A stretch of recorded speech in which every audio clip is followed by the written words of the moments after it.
Olukiiko olutudde ku ssomero lya Hope Step luyitiddwa ssentebe w'ekyalo kino Farouk Mpanga nga lwetabiddwamu ab'akakiiko n'abaana b'omugenzi Ssaalongo Ssekiziivu John. Bino bibadde bweyogerere mu disitulikiti ey'e Wakiso. Ensonga gye mututteko nkulu nnyo naye si mubadde mulina okuyita oli nga mulina kyemwemulugunya. Mu lukiiko luno balumiriza yali ssentebe w'ekyalo kino mu 1992 Sheikh Musoke Sulaiman okwekomana n'omusika wa muka kitaabwe Alice Nakawunde nga kati mugenzi okutwala ennyumba kitaabwe gye yabalekera. Nabasangawo bazimba ennyumba nga we bali babagambye tibwe mubate mwekakasa ndagaane abamanyi ku by'emikono gye bali kuba Nakawunde yangani n'obusente bwange naisagala bodo nga bumanyi emmere etawaanya.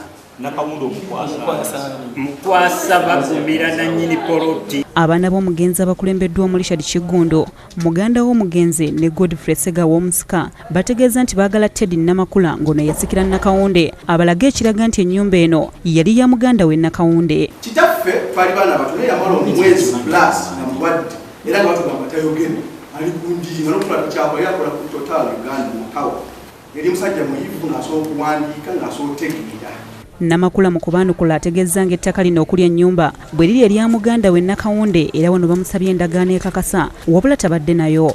Ne bano bennyini abatudde wano bakimanyi nti amakoma ki gaffe bwe twakulira naye twabeeranga abaana bato bwe twavanga ku ssomero tubeerawo abasobolanga okubeerawo baabeerangawo. Naye okusinziira ku kuwandiika ebiriwo nebye baabikoze n'ababirinako kyensinzira okubeera nti wali tulinawo nti tetuliwo mu bukyamu era taata wamwe yagenda okufiira ng'awo siwakyali wawe mu bintu bye oba kangabuulire bwenu wali tewakyali wawe naye ebintu byeyalina ebirala byalibirye naye ng'awo wali tewakyali wawe.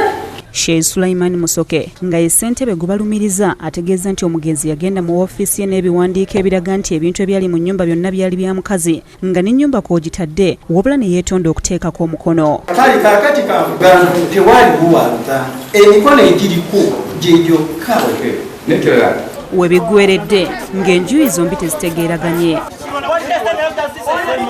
Sesanga Batte yakusakidde eggulire lino ku Lwabukedde TV.